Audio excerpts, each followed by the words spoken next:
গণঅভ্যুত্থান স্মৃতি জাদুঘর বিল 2026 সেটা কিন্তু সেই 98টি অধ্যাদেশের একটি, যেটা নিয়ে সবাই ঐক্যমত ছিল, সরকারি দল বিরোধী দল, যে এই বিলটা যেভাবে অন্তর্বর্তী সরকারের সময় রচিত হয়েছে, গৃহীত হয়েছে, সেভাবে এটা পাশ হবে। এখন আজকে যখন এটি পাশ করার বা বিলটি উত্থাপনের সময় আসলো, দেখেন আধা ঘন্টা আগে একটা সংশোধনী দেওয়া হলো মাননীয় স্পিকার।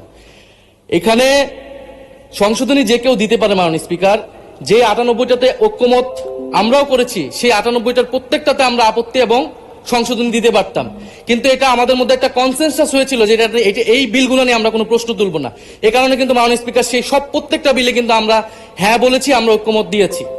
কিন্তু সরকার দল আজকে এটা আপনার সামনে, এটা কিন্তু রাজনৈতিক সমঝোতা ভঙ্গ করা হলো, কনসেনসাস ভঙ্গ করা হলো। তাহলে এই বিশেষ কমিটি যেটা করা হয়েছিল, সেই কমিটির কোনো প্রয়োজন ছিল না। আমরা জানি সরকারি দল চাইলে যে কোনো আইন, যে কোনো বিল তারা উপস্থাপন করতে পারে, সংশোধনী আনতে পারে, পাশ করতে পারে, তাদের সেই মেজরিটি রয়েছে। বিরোধী দলের হ্যাঁ নাই আসলে এখানে কোনো মূল্য নেই। কিন্তু আমরা এখানে কেন আছি?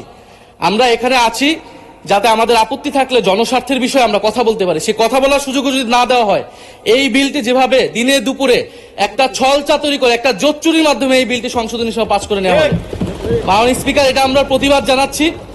এবং যেই সংশোধনী, স্পেসিফিক সংশোধনী নিয়ে যদি আমি একটু বলি 2 মিনিট, যেখানে 2টি সংশোধনী, বিশেষ সংশোধনী এনেছেন একজন মাননীয় সংসদ সদস্য, যেখানে তিনি প্রস্তাব করেছেন যে সংস্কৃতি বিষয়ক মন্ত্রণালয়ের দায়িত্বে নিয়োজিত মন্ত্রী বা প্রতিমন্ত্রী এই জাদুঘরের যে পরিচালনা পর্ষদের সভাপতি হবেন। আগের সংশোধনীর আগের বিলটিতে ছিল যে একজন বিশেষজ্ঞ, সরকার কর্তৃক নিয়োজিত একজন বিশেষজ্ঞ সেটার প্রধান হবেন। এখানে কিন্তু সরকারি নিয়োগ দিবেন, কিন্তু সংস্কৃতি মন্ত্রণালয়ের অধীনে অনেকগুলো প্রতিষ্ঠান আছে, শিল্পকলা আছে, নজরুল একাডেমি আছে, বাংলা একাডেমি আছে, জাতীয় জাদুঘর আছে। এই প্রতিষ্ঠানগুলো কিন্তু, এটা মাননীয় স্পিকার আপনি যেমন রেওয়াজের কথা বলেন, এটাও কিন্তু রেওয়াজ, এখানে বিশেষ সংশ্লিষ্ট ব্যক্তি যাদের সাহিত্য, ইতিহাস, সংস্কৃতি এক্সপার্টাইজ আছে বা জাদুঘর নিয়ে এক্সপার্টাইজ আছে, তাদেরকে সেই দায়িত্বগুলো দেওয়া হয়। সেই ধারাবাহিকতাতেই জুলাই গণঅভ্যুত্থান স্মৃতি জাদুঘর, এটা কিন্তু কোনো শাখা জাদুঘর না, এটা একটা স্বতন্ত্র, একটা বিশেষায়িত জাদুঘর।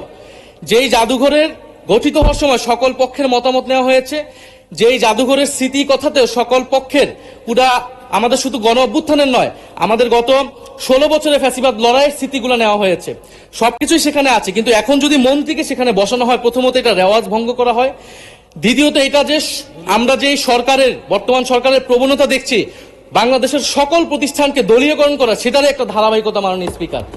আমরা দেখেছি বাংলাদেশ ব্যাংক দখল হয়ে, ব্যাংককে দলীয়করণ করা হয়েছে, স্থানীয় সরকার প্রতিষ্ঠানগুলোকে দলীয়করণ করা হচ্ছে, এমনকি ক্রিকেট বোর্ড, সেখানেও মাননীয় স্পিকার দলীয়করণ, পরিবারকরণ সবকিছু করা হয়ে গেছে। আমাদের মাননীয় মন্ত্রীদের সন্তানরা সেই ক্রিকেট বোর্ডের সদস্য হয়ে গেছে। এখন আমাদের জুলাই গণঅভ্যুত্থান জাদুঘর, সেইখানে মাননীয় মন্ত্রীকে কেন সভাপতি হতে হবে? সেটা তো মন্ত্রণালয়ের অধীনে একটি প্রতিষ্ঠান। আর দ্বিতীয় যে সংশোধনী, যে সরকার চাইলে যে কাউকে বাদ দিয়ে দিতে পারবে।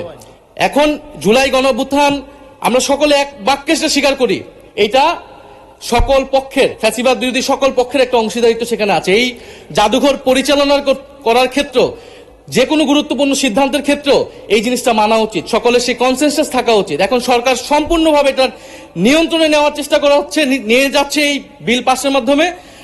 ফলে আমি আপনার কাছে এটার অনুরোধ জানাবো, আহ্বান জানাবো সরকারের প্রতি, যে সংশোধনী বাদ দিয়ে এটা এখনই যেইভাবেই এটা বিল ছিল, যে ঐক্যমত হয়েছিল বিশেষ কমিটিতে, সেই অনুযায়ী যাতে এই বিলটি আবার পাস করার ব্যবস্থা করা হয়, বা সেই অনুযায়ী আইন অনুযায়ী ব্যবস্থা গ্রহণ করা হয় মাননীয় স্পিকার। আর না হলে আমাদের এখানে থাকার কোনো দরকার নেই। সরকারের নজিরবিহীন যেভাবে দলীয়করণ চলতেছেন প্রতিষ্ঠানগুলোকে, আমাদের দেশে প্রতিষ্ঠানগুলো এই কারণেই দাঁড়ায় না, কারণ সরকার, তার দল, তার গুন্ডা বাহিনী, রাজনীতিবিদ সবকিছুকে তার নিয়ন্ত্রণে কেন থাকতে হবে?